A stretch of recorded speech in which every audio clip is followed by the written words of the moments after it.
There we are. Everyone feared she might write a book.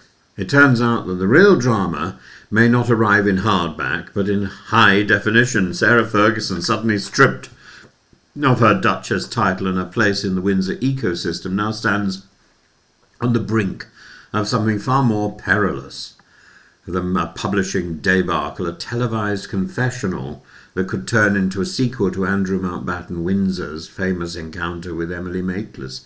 American broadcasters are apparently dangling six-figure sums, a lure as irresistible to Fergie as a spotlight has ever been, and the palace, watching nervously from behind lace curtains, twitching, can already hear the creak of the Newsnight trapdoor. The context is brutal. Her latest children's book has not merely been postponed, but physically pulped. She has become pulp fiction, as if the publishing world decided to stage a symbolic auto-da-fe. Charities have fled, friends have drifted, royal commentators have taken to describing her brand in terms usually described for hazardous waste. The prospect of rehabilitation within the UK is fading fast, and in the middle of it all, her ex-husband's name continues to echo through congressional hearings in Washington, where his failure to respond to a summons has earned him the accusation that he is in hiding. Not since Jeffrey Archer has anything been so testy and so shocking. In fact, somebody asked me the other day if I'd read Jeffrey Archer's books. Well, of course, if I'd read Nadine Dorries, I'd read Jeffrey Archer. But I must say, I find Nadine Dorries more of a page-turner than Jeffrey Archer. And but Sarah Ferguson, I've never read her budgie books. I don't hug a budgie. Let's have a budgie hugger. Under these circumstances, an interview becomes something close to an existential gamble. Sarah Ferguson clearly believes she can salvage herself if only she is allowed to explain that she knew nothing of Jeffrey Epstein's crimes. The difficulty is that the public already has read her emails to Epstein in which she called him supreme friend and apologized for distancing herself from him after his conviction. A spokesperson has claimed Epstein threatened her, perhaps so, yet the tone of those letters hardly suggests a woman held under duress. She was also aware that Andrew's own attempt to control the narrative ended in spectacular ruin. The Pizza Express alibi became the punchline of a generation. The idea that she could fare better is bold.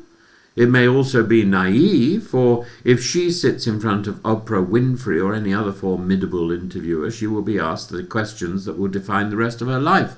What did she know? Why did she take Epstein's money? How could she call him supreme friend? And does she truly expect her ex-husband's scandals to pass her by without touching her? The palace is terrified that she might, though, in a moment of wounded pride, decide to unburden herself, not with local circumspection, but with volcanic candour.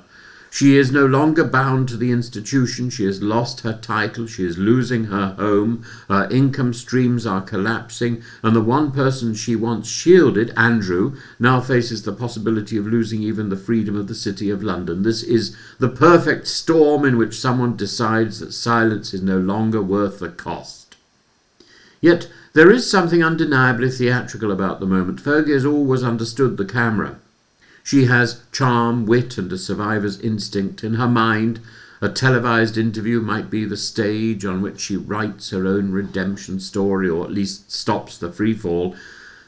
But the risk is breathtaking. If a single answer contradicts the public record, if a single revelation suggests impropriety, if a single remark strays into the melodramatic or the frivolous, the consequences will be irreversible. There's also a deeper question. What exactly does she hope to achieve? A return to the royal fold is impossible. The public's patience has grown thin, and the global audience she might attract is not tuning in for her rehabilitation, but for the promise of royal indiscretion. They want to hear about Andrew's relationship with Virginia Giuffre. They want to hear the Toms being brought in at the back door and all the police racing down to see what they looked like. They want to know who knew what, when, and why. They want to watch the edifice of royalties and the secrets trembling. In that sense, the interview is less about Sarah Ferguson reclaiming her reputation than it is about the public's hunger for revelation. She is the only remaining insider who can speak freely. And the fact that she can speak freely is precisely what frightens the monarchy. This is the danger of excommunication. You may cast someone out of the palace, but you cannot stop them from talking once they've reached the gates.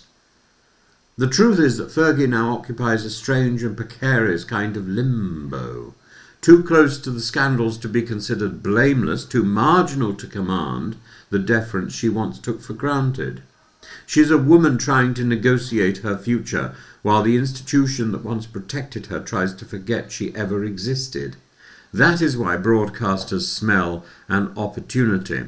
They know that Fergie, wounded, loyal to a fault, occasionally rash, forever convinced she can win an audience back, might be persuaded to speak with the frankness of the newly liberated. If she does, it'll be a moment of extraordinary cultural theatre. The monarchy may wince, Andrew may panic, lawyers may hover nervously in the wings, and the public will watch, poised between schadenfreude and morbid curiosity. But for Sarah Ferguson, it will be the performance of her life. One misstep and the curtain falls. One masterstroke and she becomes, improbably, a figure of renewed sympathy. We have reached a point where the question is no longer whether she will speak, but when.